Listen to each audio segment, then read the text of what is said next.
Hai teman-teman, perkenalkan nama aku Awalin. Selamat datang di channel YouTube aku. Di sini aku akan mengangkat tema yang sering bikin kita pusing. Salah satunya ya pasti akan membuat saya pusing, makanya aku ingin berbagi dengan teman-teman, yaitu topiknya tentang budgeting.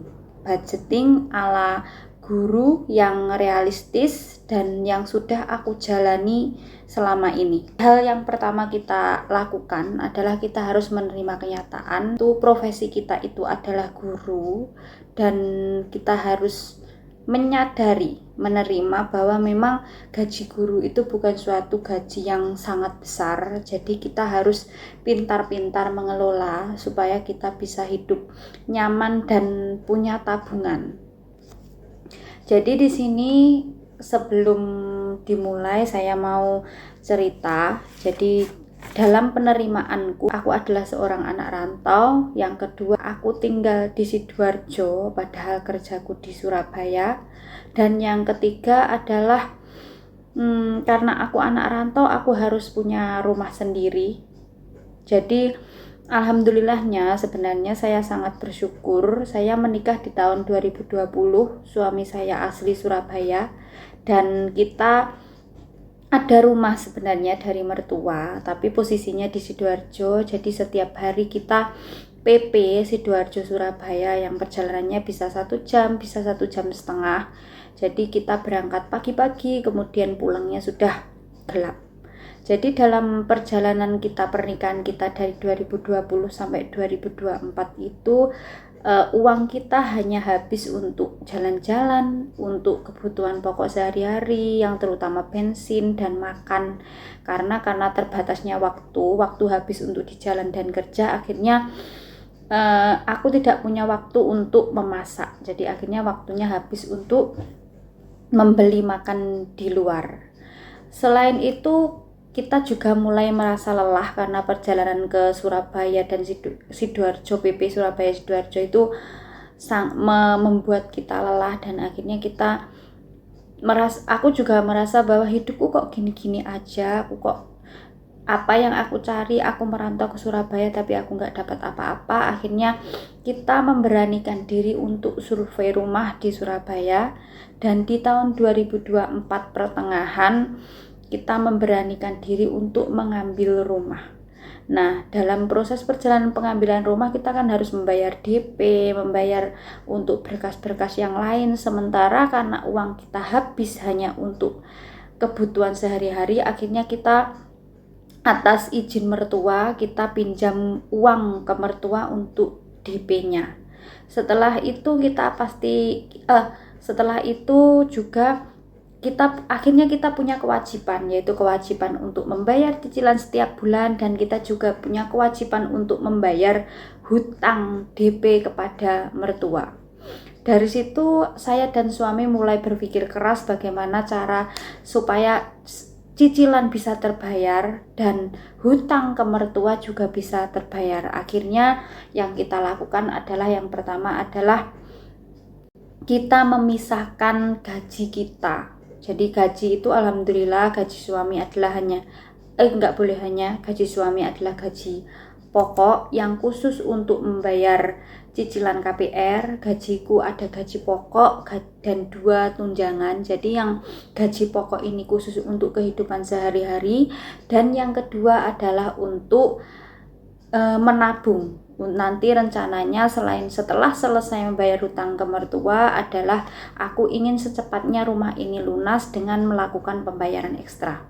Jadi gaji pokok itu benar-benar aku pisahkan untuk kehidupan sehari-hari, untuk beli sayur, beli lauk, untuk bayar listrik, PDAM, terus IPL, dan selain itu aku juga memberanikan diri karena kita sadar bahwa gaji guru kita itu kecil. Jadi kita memutar otak gimana caranya supaya uang ini tersimpan dengan cara tidak sengaja. Misalnya aku ikut arisan di sini, di perumahan ini. Yang kedua aku juga ikut arisan di sekolah. Jadi nggak kerasa, tapi nanti walaupun sedikit ada hasilnya. Selain itu, aku juga mengalokasikan dana yang di sini sebenarnya ada seseorang yang bernama Senator Elizabeth Warren. Dia membagi uang menjadi 50% untuk kebutuhan, 30% untuk keinginan, dan 20% untuk tabungan. Tapi karena memang terdesaknya kita dengan cicilan dan hutang kepada mertua, akhirnya aku memberanikan diri untuk tidak mengikuti itu. Aku harus benar-benar berani mengambil langkah dan mengambil sikap yang akhirnya di sini untuk cicilan itu sebanyak 35% dari gajiku dan gaji suami, untuk biaya hidup itu 25% dari gaji kita, dan alhamdulillah aku bisa menyisihkan 40% dari gaji untuk kita tabung gitu.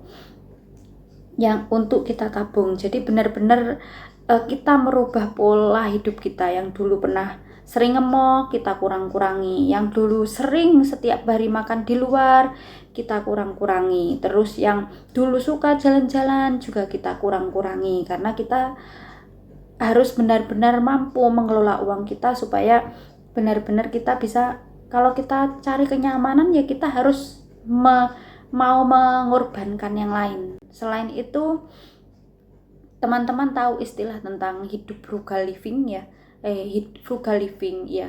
Di situ frugal living itu menurutku bukan pelit atau benar-benar hidup benar-benar pelit kepada diri sendiri, enggak sih, tapi benar-benar aku membagi, menata, mengelola uangku ini gimana caranya benar-benar bisa berguna dan untuk hal-hal yang seharusnya pokok, bukan suatu sudah tidak mengikuti keinginan, sudah tidak impulsif lagi dengan melihat Shopee lalu membeli, enggak. Jadi di sini aku menerapkan hidup frugal living. Yang aku lakukan adalah aku sekarang mulai masak setiap hari, karena masak setiap hari itu selain irit itu juga untuk higienis, jadi lebih sehat. Kita tahu kebersihan makanan yang akan kita makan, kita tahu sayuran yang akan kita makan itu benar-benar fresh atau enggak, lauk yang kita makan itu benar-benar dari bahannya yang sehat apa enggak gitu. Terus yang selanjutnya yang aku lakukan adalah yang dulu aku kalau beli itu, kalau belanja itu belanja bulanan bisa 500.000, 700.000, jadi beli di mall gitu, supermarket mall. Sekarang aku kalau beli di pasar, jadi benar-benar sesuai kebutuhan apa yang aku butuhkan di rumah, bukan karena keinginan. Jadi dulu kalau belanja bulanan itu aku bisa habis 500 sampai 700.000, sekarang aku bisa memperkecil pengeluaran, kemungkinan paling 200 sampai 250.000, dan itu cukup untuk 1 bulan gitu. Jadi di sini teman-teman, selain itu aku juga berusaha untuk menaikkan skill, dan juga karena di sini perumahan baru, jadi saya kayak saat ngajar aja ya, aku kayak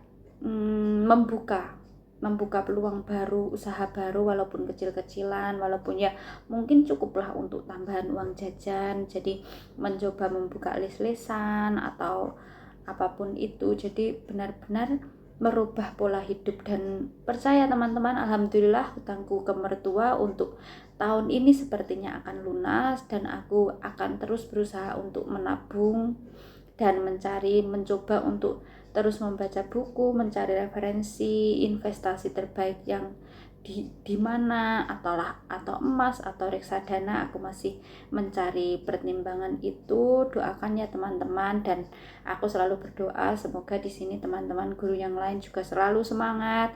Anak rantau kita, karena kita merantau ke Surabaya kan tujuannya untuk merubah nasib, merubah hidup. Jadi semangat untuk merubah hidup. Sampai ketemu lagi di topik yang selanjutnya. Terima kasih. Wassalamualaikum warahmatullahi wabarakatuh.